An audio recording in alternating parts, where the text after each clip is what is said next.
We are making science fun at home with Zachary, Isabel, and Lunar Lisa. This looks all very science-y, so what are we doing?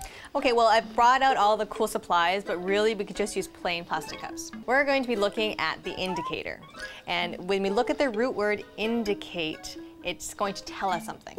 And what we use to tell us something, we've made using red cabbage, and it makes this nice purplish liquid. It is beautiful. I thought it was grape juice. This indicator, exactly. It looks okay, it looks pretty good, but now that you know this red cabbage, it produces a different smell. We're going to test 3 different liquids today. And an indicator, what it does is when you put it into a different liquid, the liquid will change to either pink, blue, or bluish green, or nothing at all. And when it changes to be a pinkish color, it's an acid.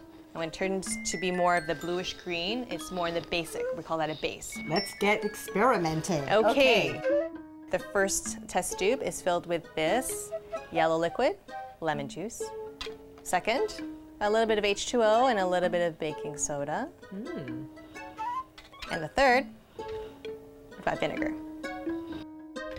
So Zachary and Isabel are going to test by using this instrument we call a pipette. Again, you could just pour it right into it, but we're going to fill up the pipette with the indicator. So let's squeeze the bubble. Okay, let's squeeze it all in there.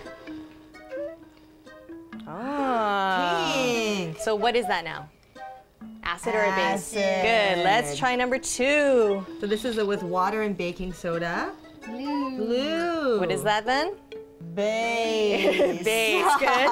Let's try number 3. Oh. Oh, vinegar. Pink. Yeah. Oh, so that's an acid. The vinegar is an acid. So now we're going to take one of the test tubes, one of the acids, and pour it slowly into the base and see what happens. Okay? 3, 2, 1. Oh,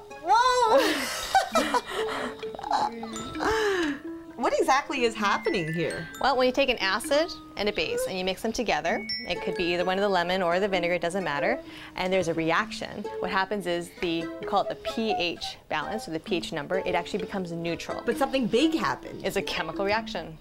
A chemical reaction. Thank you so much. That was really exciting. The kids are gonna love this. Whoa! High Touch High Tech offers education programs at local schools through holiday camps and even birthday parties. Here are some books you might want to check out for more kid-friendly experiments.